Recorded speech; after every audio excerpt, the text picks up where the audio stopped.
Hello hello guys, welcome back to science rays. तो इस video में हम कुछ और प्रॉब्लम्स डिस्कस करेंगे। तो यहाँ पे मैंने एक प्रॉब्लम लिया है, बहुत बेसिक प्रॉब्लम है, मैं इसको रीड आउट कर देता हूँ पहले। 7 athletes are participating in a race. In how many ways the first 3 athletes can win prizes? तो हम देखते हैं हम इस क्वेश्चन को कैसे सॉल्व कर सकते हैं। तो हमारे पास कितने एथलीट्स हैं टोटल? 7 एथलीट्स हैं, आउट ऑफ विच हमारे पास 3 विनर्स होंगे। अब ये 7 एथलीट्स में हमारे पास 3 विनर्स कोई भी हो सकते हैं, कोई स्पेसिफिक 3 एथलीट्स ही नहीं है जो रेस जीतेंगे। और हमारे पास कितने प्राइजेस हैं? 3 प्राइजेस हैं, थर्ड पोजीशन, फर्स्ट पोजीशन और सेकंड पोजीशन। अब हमें हमारे पास एक तरीके से हम बोल सकते हैं हमारे पास ये 3 प्राइजेस हैं या फिर 3 प्लेसेस हैं। अब इन 7 एथलीट्स को, अब मेरे पास कोई स्पेसिफिक 3 एथलीट्स तो है नहीं जो ये रेस जीतेंगे। इन 7 एथलीट्स में कोई भी हो सकता है, वो 3 एथलीट्स जो ये रेस जीतेंगे और ये पोजीशन ऑक्यूपाई करेंगे। तो अब मुझे इन 7 एथलीट्स को इस जगहों पर अरेंज करना है। मतलब मुझे पहले बेसिक चीज ये है कि मुझे नंबर ऑफ वेज फाइंड करना है, मैं 7 एथलीट्स को यहाँ पे कैसे अरेंज कर सकता हूँ, और या फिर कितने नंबर ऑफ वेज में ये 7 एथलीट्स ये 3 प्राइजेस जीत सकते हैं। सेम ही क्वेश्चन है, मतलब मैं अगर आपको क्वेश्चन को ट्विस्ट करके बोल दूं तो मैंने आपको बोल सकता हूँ कि ये 7 एथलीट्स को मैं कितने वेज में इन 3 प्लेसेस में अरेंज कर सकता हूँ, या फिर 7 athletes in how many ways first 3 athletes can win prices. ये दोनों टर्म का सेम मीनिंग है, बस ये क्वेश्चन में थोड़ा बहुत मतलब ट्विस्ट एंड टर्न करके दिया हुआ है ताकि हमें प्रॉब्लम हो समझने में। तो हमें बेसिकली करना क्या है, 7 एथलीट्स को यहाँ पे अरेंज करना है, अरेंजमेंट करना है, परम्यूटेशंस करना है। तो हमारे पास परम्यूटेशंस का फॉर्मूला क्या है? हमारे पास परम्यूटेशन का फॉर्मूला क्या होता है कि हमें n ऑब्जेक्ट्स में r प्लेसेस में अगर n ऑब्जेक्ट्स अरेंज करने होते हैं तो हमारे पास फॉर्मूला होता है n factorial upon n minus r factorial, हमारा बेसिक फॉर्मूला। तो अब हमारे पास 7 एथलीट्स हैं तो n इक्वल टू 7 हो गया। और कितने प्लेसेस हमारे पास? 3 प्लेसेस है, r इक्वल टू 3। तो हमें ये बेसिक फॉर्मूला अप्लाई कर देना है और हमारा आंसर आ जाएगा। देखते हैं हम कैसे अप्लाई करते हैं। तो हमारा क्या हो गया आंसर फाइनली? 7p3। अब 7p3 कितना होता है हम इस फॉर्मूले में पुट करके देख लेते हैं। 7 factorial upon 7 minus 3 factorial, that is equal to 7 factorial upon 4 factorial. और हम 7 फैक्टोरियल और कैसे लिख सकते हैं? 7 इंटू 5 इंटू 6। अब हमें यहाँ पे नीचे 4 फैक्टोरियल है तो 4 पे स्टॉप हो जाएंगे। मैंने ट्रिक आपको मैंने पहले ही बताई है। और ये 4 फैक्टोरियल कैंसिल आउट हो जाएगा। हमारा आंसर आएगा 7 इंटू 5 इंटू 6, दैट इज 210। तो हम 210 वेज में इन 7 एथलीट्स को इन प्लेसेस में अरेंज कर सकते हैं। अब एक हमारे पास एक ट्रेडिशनल तरीका भी है हमारा, उससे भी आपको मैं सॉल्व करके बता देता हूँ। ये जो हमारा ट्रेडिशनल तरीका है टास्क डिसाइड करने का, फिर रूल ऑफ एडिशन लगाना है, रूल ऑफ मल्टीप्लिकेशन लगाना है, वो डिसाइड करने का। तो हमारे पास 3 प्लेसेस हैं। अब मुझे ये मेरी फर्स्ट, मैं मान लेता हूँ ये मेरी फर्स्ट प्लेस है, तो मैं इसको इधर ऐसे फर्स्ट प्लेस है, ये मेरी सेकंड प्लेस है और ये मेरी थर्ड प्लेस है। तो सबसे पहले आपको पता है प्राइस किसको मिलेगा? सबसे पहले फर्स्ट प्लेस वाले को प्राइस मिलेगा, तो उसको पहले अरेंज करते हैं 7 वेज में। अब सेकंड प्लेस वाले को बाद में प्राइस मिलेगा। अब हमारे पास फर्स्ट प्लेस वाला तो चला गया, तो इसको हमारे पास यहाँ पे कितने प्लेस में इस प्लेस को कितने वेज में फिल कर सकते हैं? 6 प्लेस में। सिमिलरली इस प्लेस को कितने वेज में फिल कर सकते हैं? यहाँ पे एक चला गया, 5 वेज में फिल कर सकते हैं, क्योंकि ऑब्वियसली यहाँ पे रिपीटेशन नॉट अलाउड ही होगा, बिकॉज हमें पता है कि तीनों जगह पर एक सेम एथलीट ही नहीं है, फर्स्ट सेकंड थर्ड सेम ही एथलीट नहीं आ सकता, अलग अलग एथलीट्स ही आएंगे, तो रिपीटेशन ऑब्वियसली नॉट अलाउड है। और हमारे 3 डिफरेंट टास्क है, एक टास्क ये है, एक टास्क ये है, एक टास्क ये है, और तीनों टास्क एक दूसरे, मतलब पहले ये टास्क हो रहा है फिर ये टास्क हो रहा है, तो ऑब्वियसली यहाँ पे कौन सा रूल लगेगा? रूल ऑफ मल्टीप्लिकेशन का क्वेश्चन है ये। तो हमारा आंसर यहाँ से भी हम देख सकते हैं 7 इंटू 5 इंटू 6, डायरेक्ट आंसर भी आ सकता है हमारा ऐसे। चाहे तो हम ये फॉर्मूला भी यूज कर सकते हैं, तो हम ये फॉर्मूला के साथ ही जाएंगे बिकॉज ये ज्यादा इजी टास्क है। बस हमें फिगर आउट करना है कि ये क्वेश्चन कहने का चाह रहा है। ये क्वेश्चन में डेफिनेशन आप देखोगे तो लिखा है कि how many ways can 3 athletes win these 3 prizes. लेकिन बेसिक चीज तो यही है ना कि 7 एथलीट्स को मैं 3 प्लेसेस में कैसे अरेंज कर सकता हूँ। तो वो मैटर नहीं करता है कि क्वेश्चन के डेफिनेशन अपने हिसाब से ट्विस्ट एंड टर्न कर सकते हैं, बस हमें समझ में आना चाहिए क्वेश्चन कहना क्या चाहता है। ठीक है, तो हम अगला क्वेश्चन देखते हैं। तो यहाँ पे मैंने एक और क्वेश्चन लिया है, तो इस क्वेश्चन को पहले मैं रीड आउट कर देता हूँ। It says that 11 animals of a circus have to be placed in 11 cages, one in each cage. If 4 of the cages are too small for 6 of the animals, then find the number of ways of caging all the animals. Basically हमारे पास 11 cages हैं and 11 animals हैं, और हमको हर एक animal को एक cage में डालना है। तो अगर आप नॉर्मल लॉजिक लगाएं तो ऑब्वियस सी बात है कि नॉर्मल लॉजिक से आप डायरेक्टली बता सकते हैं कि आंसर इसका क्या आएगा, 11 केजेस और 11 प्लेसेस। तो आंसर कितना आना चाहिए, 11 एनिमल्स हैं, 11 केजेस हैं, 11 एनिमल्स हैं। ऑब्वियसली मैंने आपको पहले ही बोला है कि एक केज में एक एनिमल हो सकता है, और रिपीटेशन ऑब्वियसली नॉट अलाउड होगी, बिकॉज 2 केज में एक एनिमल, मतलब दोनों सेम केजेस में एक ही एनिमल कैसे रह सकता है। एनिमल्स अलग अलग है यहाँ पे, मतलब ऑब्वियसली अलग अलग एनिमल्स, और यहाँ पे तो रिपीटेशन तो यहाँ पे हो ही नहीं सकता। और इस फॉर्मूले तो मैंने आपको पहले ही बताया, इस फॉर्मूले में रिपीटेशन होता ही नहीं है। ये फॉर्मूला ऐसा बेस्ड ही है कि यहाँ पे रिपीटेशन अलाउड ही नहीं है। अगर हम रिपीटेशन आगे क्वेश्चंस में यूज करेंगे, लेकिन वो अलग वे में यूज करेंगे, मैं आपको बताऊंगा। तो इसका आंसर आप नॉर्मली सोचोगे तो क्या आएगा, 11 factorial divided by 11 minus 11 factorial. तो 11 फैक्टोरियल अपॉन 0 फैक्टोरियल। अब ये क्या नई चीज आ गई हमारे पास, 0 फैक्टोरियल। इसका तो हमें आंसर ही नहीं पता है। हम तो फैक्टोरियल जब कैलकुलेट करते हैं तो हम n into n minus 1 n minus 2 और 1 पे जाके रुक जाते हैं। तो मैं आपको बता दूं, मैं 0 फैक्टोरियल का कंसेप्ट आपको अलग से एक्सप्लेन करूंगा, बट ये 1 पे रुक जाते हैं, ऑब्वियस सी बात है। लेकिन ये 0 फैक्टोरियल होता है ना, जो इसकी वैल्यू 1 ही होती है। ऐसा मैंने कभी नहीं बोला कि यहाँ पे 0 आता नहीं है, 0 फैक्टोरियल आता है यहाँ, बट उसकी वैल्यू 1 होती है, तो हम यहाँ पे उसको शो नहीं करते।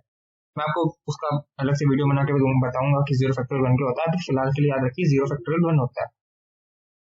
तो 11 फैक्टोरियल आंसर आना चाहिए, बिल्कुल सही बात है, लेकिन ये रॉन्ग है, ऐसा नहीं है आंसर। यहाँ पे एक और चीज लिखी है, देखिए, if 4 of the cages are too small for 6 of the animals। अब मैं इसका मतलब आपको एक्सप्लेन करता हूँ, इसका ये क्वेश्चन में इसका मतलब क्या है। सो हमारे पास 11 केजेस है, आउट ऑफ विच हमें यहाँ पे कंडीशन दी गई है कि 4 cages are too small for 6 of the animals।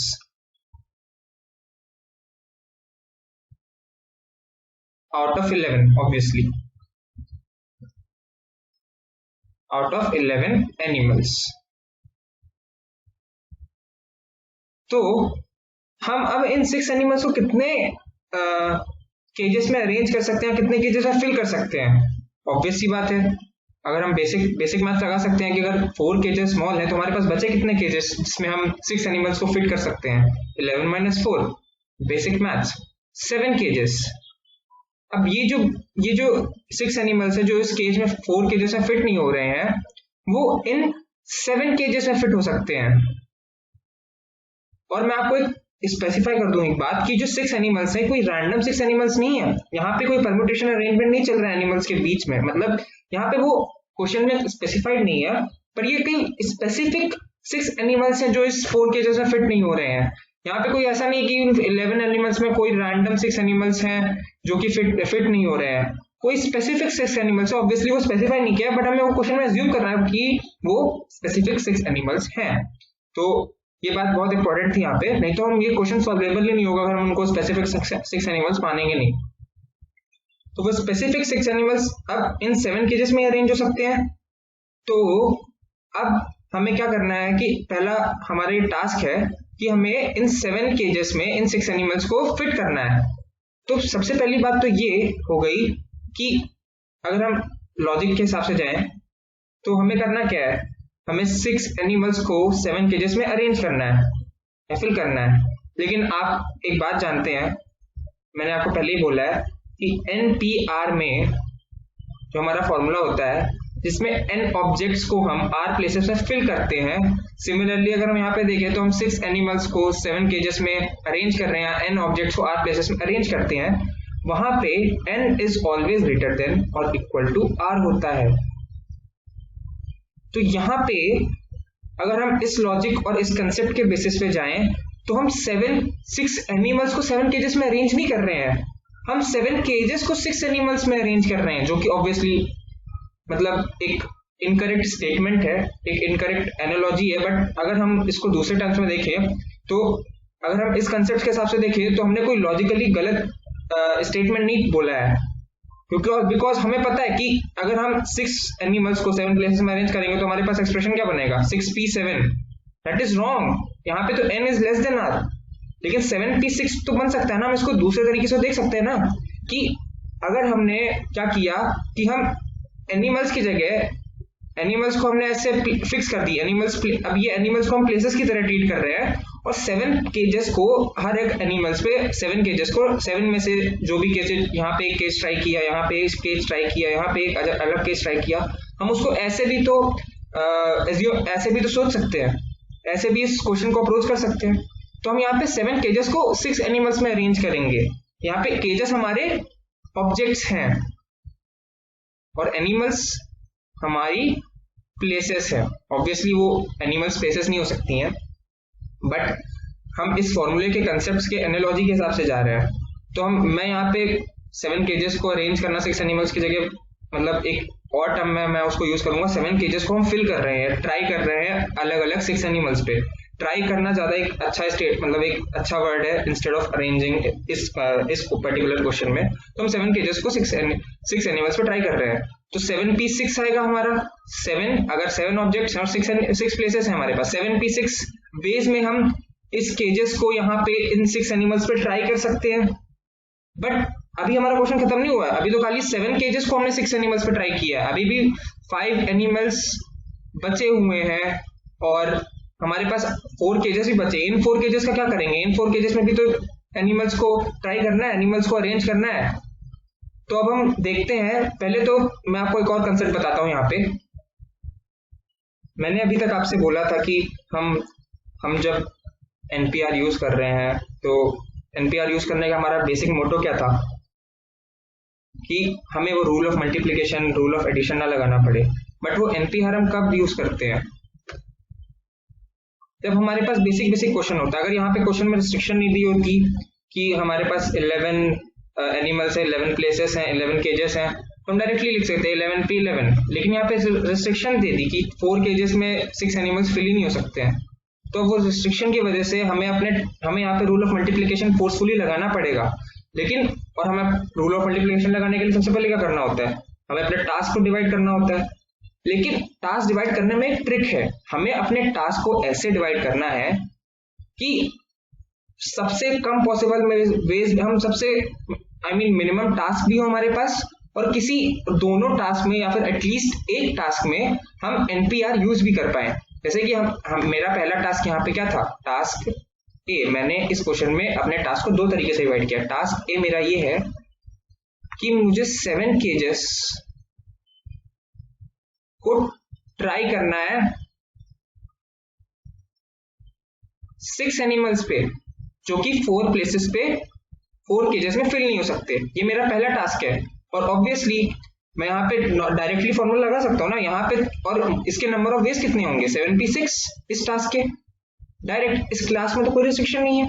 और मैंने अपना दूसरा टास्क डिवाइड किया टास्क बी, जो कि है मुझे जो मेरे अब 7 मेरे पास ये 6 एनिमल्स हैं या फिर 6 प्लेसेस है, मुझे पास 7 केजेस हैं।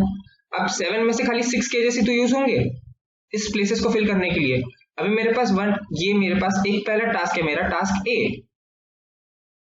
राइट। और इसके वेज कितने हैं 7p6 और मेरे पास अभी भी 5 एनिमल्स हैं जो मेरा टास्क बी है। अब ये 5 प्लेसेस को मुझे 7 केजेस यहाँ पे फिल करने हैं, ये मेरा टास्क बी है। 7 केजेस फिल नहीं करने, सॉरी, मुझे 4 केजेस जो मेरे पास पहले थे, 4 केजेस जो कि फिल ही नहीं हुए, कहीं यूज ही नहीं हुए, वो मैं इस जगह पर ट्राई करूंगा, प्लस एक एक्स्ट्रा 1 केज जो कि मैंने इस केज यहाँ पे इस टास्क में यूज ही नहीं किया है। अब वो कोई भी केज हो सकता है, वो एक्स्ट्रा 1 केज, वो ऐसा केज, ये 4 स्मॉल केजेस प्लस एक एक्स्ट्रा 1 केज जो इस टास्क में यूज नहीं है, बिकॉज यहाँ पे 6 एनिमल्स है, तो 60 केजेस तो यूज होंगे। 7 तो ऑब्जेक्ट्स है टोटल, उसमें से हम ट्राई करेंगे और एक बच जाएगा बिकॉज यहाँ पे 6 ही ऑब्जेक्ट्स है, 6 प्लेसेस है, तो टोटल 5 केजेस आ गए हमारे पास टास्क बी में। तो 5 केजेस में हमें 5 प्लेसेस पे 5 केजेस है हमारे पास, 5 ऑब्जेक्ट्स हैं फिर और 5 एनिमल्स है, 5 केजेस 5 एनिमल्स पे ट्राई कर, 5 बचे हुए एनिमल्स पे ट्राई करने हैं। तो ऑब्वियसली बात है टास्क बी, अब 5 केजेस हैं, 5 एनिमल्स हैं, 5 प्लेसेस हैं, 5 ऑब्जेक्ट्स हैं, तो 5p5 यहाँ पे भी हम लगा सकते हैं और कोई रिस्ट्रिक्शन तो है नहीं। दैट इज अभी मैंने आपको ऊपर बताया इसका 0 फैक्टोरियल कितना होता है, 1 होता है, तो 5 फैक्टोरियल का डायरेक्ट आंसर आ जाएगा। तो अब हमारे पास 2 टास्क हमने डिवाइड कर लिए और दोनों के नंबर ऑफ वेज भी हमें पता है, तो रूल ऑफ मल्टीप्लिकेशन क्या कहता है? तो जैसा कि मैंने आपको पहले बताया था कि रूल ऑफ मल्टीप्लिकेशन में क्या होता है, रूल ऑफ मल्टीप्लिकेशन जो होता है हमारा, उसमें जैसे कि मेरे पास गिवन टास्क है 2, टास्क ए, उसको मेरे पास उसको करने के वेज मेरे पास m है, m ways, and task B को करने के मेरे पास वेज है n वेज। मुझे कोई एक जनरल टास्क सी है वो कंप्लीट करना है जो कि टास्क ए और टास्क बी से, टास्क ए और टास्क बी से मिलकर बना हुआ है। तो मैंने जनरल टास्क बी को अपने 2 टास्क में डिवाइड किया, टास्क ए टास्क बी, और टास्क ए जो है वो इमीडिएटली जैसे टास्क ए कंप्लीट होता है वैसे टास्क बी हो जाता है विदाउट एनी डिले। तो हम कौन सा रूल लगाते हैं, रूल ऑफ मल्टीप्लिकेशन, और उसको करने के कितने वेज आते हैं, टास्क सी को, जनरल जो हमारा जनरल टास्क सी है m इंटू n वेज होते हैं। सिमिलरली अगर हम यहां देखेंगे तो हमारा पहले टास्क ए हो रहा है, फिर without any delay task B complete हो रहा है, तो हम यहाँ पे कौन सा रूल लगाएंगे, रूल ऑफ मल्टीप्लिकेशन लगाएंगे। तो हमारे पास टास्क ए को करने के कितने वेज हैं, टास्क ए को करने के वेज कितने हैं 7p6 और टास्क बी को करने के कितने वेज है 5p5, दैट इज 5 फैक्टोरियल। तो हमारे पास जो हमारा मेन टास्क है कि 11 एनिमल्स को 11 केजेस में फिक्स करना है विद रिस्ट्रिक्शन कि 4 एनिमल्स 6 एनिमल्स 4 जो कि बहुत स्मॉल केजेस है वहां पे फिक्स नहीं हो सकते हैं। तो हमारा मेन टास्क क्या है, टास्क सी, जिसको मैं एक नाम दे रहा हूँ टास्क सी, उसको करने के कितने वेज हो गए 7p6 इंटू 5 फैक्टोरियल। ये हो गया हमारा टास्क, ये हो गया हमारा number of ways to arrange, to try, मैं ट्राई यूज करूंगा 11 केजेस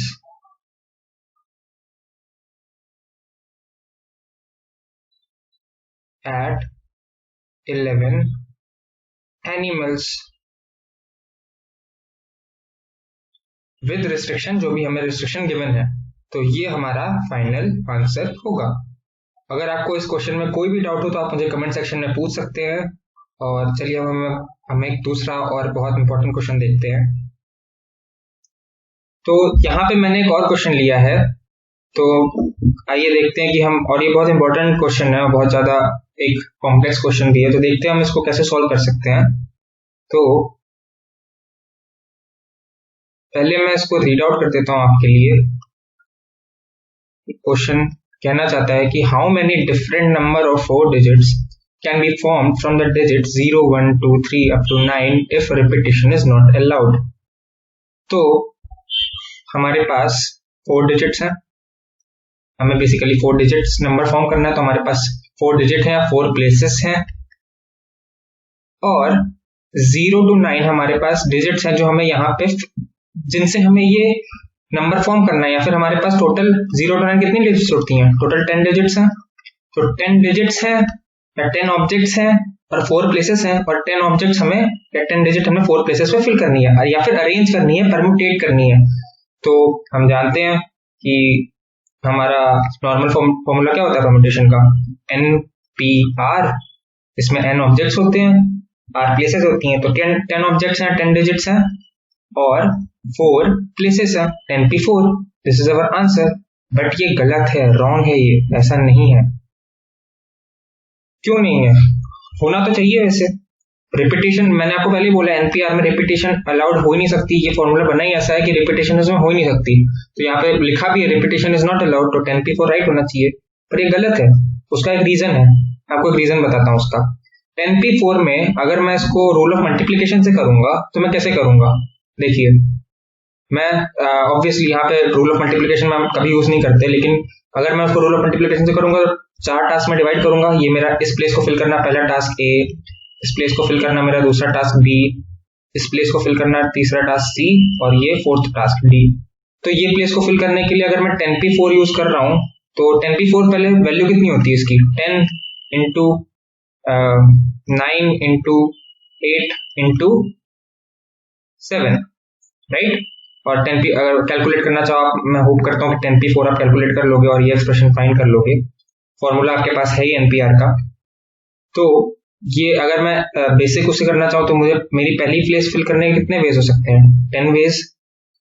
ये प्लेस फिल करने के मेरे पास कितने वेज हो सकते हैं? बिकॉज ये प्लेस अगर मेरी 10 वेज में फिल होगी और रिपीटेशन अलाउड नहीं है, तो ये प्लेस 9 वेज में फिल हो सकती है, ये प्लेस 8 वेज में फिल हो सकती है, और यही टास्क डी जो मेरा लास्ट प्लेस है वो मेरी 7 प्लेस में फिल हो सकती है, बिकॉज रिपीटेशन अलाउड नहीं है। तो एक एक डिजिट माइनस होती जाएगी, और ये टास्क एक के बाद एक के बाद एक हो रहा है विदाउट एनी डिले। तो हम इसमें रूल ऑफ मल्टीप्लिकेशन लगाएंगे, ठीक है। तो आंसर ये आना चाहिए 10 इंटू 9 इंटू 8 इंटू 7। बट ये जो हमारा पहला जो टास्क है टास्क ए, वो हमारा कितने वेज में हो रहा है? 10 वेज, बिकॉज टोटल इनिशियली हमारे पास 10 डिजिट्स हैं। तो नंबर ऑफ वेज कितने हो गए पहली डिजिट को फिल करने के लिए? 10 डिजिट, 10 वेज हो गए, ठीक है। लेकिन हम एक चीज भूल रहे हैं कि उस 10 डिजिट्स या उस 10 वेज में एक वे ऐसा भी आता है जब उस पहली डिजिट में हमारे पास 0 आएगा, बिकॉज 0 to 9 डिजिट्स है ना हमारे पास। तो एक वे ऐसा भी आएगा जब इस पहली डिजिट में 0 आएगा। तो जब यहाँ पे 0 आ जाएगा तब तो ये 3 डिजिट नंबर रहेगा ही नहीं, 4 डिजिट नंबर रहेगा ही नहीं, ये 3 डिजिट नंबर बन जाएगा। आपने कभी देखा है 0 3 1 2? ये 4 डिजिट नंबर थोड़ी ना है, ये तो 3 डिजिट नंबर है। इसको हम ऐसे भी लिख सकते हैं, बिकॉज हम बचपन से सीखते आ रहे हैं कि जो एक्सट्रीम लेफ्ट पे 0 होता है किसी भी नंबर के, वो उसका कोई सिग्निफिकेंस ही नहीं होता है। अगर यही डिजिट, यही 0 3 1 2 यहाँ पे आए, एट लास्ट में आए या फिर कहीं मिडिल में आए, तो उसका सिग्निफिकेंस होता है। बट एक्सट्रीम लेफ्ट में अगर 0 आ रहा है तो उसका किसी नंबर में सिग्निफिकेंस ही नहीं होता है। तो इसीलिए हम ये चीज अप्लाई नहीं कर सकते, या ये फॉर्मूला डायरेक्टली अप्लाई नहीं कर सकते इस चीज इस एक चीज के कारण। बिकॉज यहाँ पे इनिशियली अगर हम इस टास्क को, इस डिजिट को देखें तो यहाँ पे 0 भी आ सकता है ये 10 वेज में। तो अब हमें इसको अलग वे में करना पड़ेगा, हमें वापस अपने टास्क को डिवाइड करना पड़ेगा। बिकॉज मैंने आपको पिछले क्वेश्चन में भी बोला था अगर आप डायरेक्टली ये फॉर्मूला नहीं लगा सकते तो हमें rule of multiplication he use करना पड़ेगा। हमारे पास कोई और ऑप्शन नहीं है, बिकॉज रिस्ट्रिक्शंस आ गई हैं हमारे पास, तो हमें रूल ऑफ मल्टीप्लीकेशन जाना पड़ेगा। पर हमारा टास्क डिवीजन ऐसा होना चाहिए कि हम at least one of the task में ये फॉर्मूला यूज कर सकें, और ऐसा नंबर ऑफ वेज फाइंड करने को, टास्क को कंप्लीट करने के लिए, तो हमारा काम थोड़ा आसान हो जाएगा। तो हम देखते हैं हम कैसे कर सकते हैं। तो हम अपने टास्क डिवाइड करते हैं। तो मैं अपना टास्क डिवाइड करके दिखाता आपको। ये मेरे पास 4 डिजिट्स हैं, 4 प्लेसेस हैं। तो मेरा पहला टास्क ये है, अगर मेरे यहाँ पे 0 नहीं आ सकता तो मैं इसको कितने प्लेसेस वेज में फिल कर सकता हूँ? अगर मैं अपने इसमें प्लेस में 0 नहीं लाना चाहता, इस वाले, ये मेरा एक मैंने टास्क मान लिया इस डिजिट को फिल करना, मेरा टास्क ए मैंने बोल दिया इसको। टास्क ए मेरा ये है कि मुझे फर्स्ट डिजिट को फिल करना है।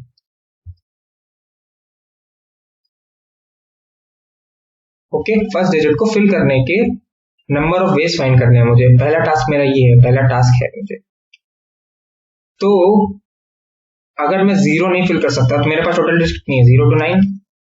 अगर मैं 0 फिल नहीं कर सकता तो मेरे पास टोटल डिजिट कितनी हो गई, 1 to 9।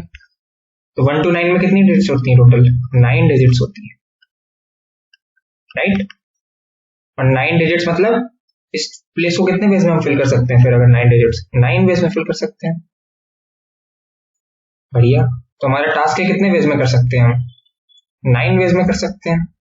और 1 to 9 में तो कोई रिस्ट्रिक्शन है नहीं, 1 to 9 तो कोई भी नंबर है, ये नंबर 4 डिजिट ही रहने वाला है। बट अब हम अगला केस देखते हैं।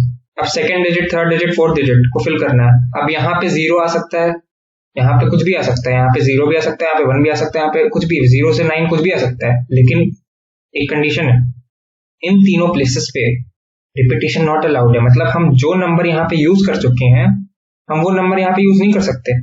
इन द सेंस अब आपको लगेगा अगर ये प्लेस 9 वेज में फिल हो सकती है तो रिपीटेशन नॉट अलाउड है, तो ये प्लेस 8 वेज में फिल होगी, ये प्लेस 7 वेज में फिल होगी, ये प्लेस 6 वेज में फिल होगी। और ये रॉन्ग है। मैं आपको बताता हूँ क्यों रॉन्ग है।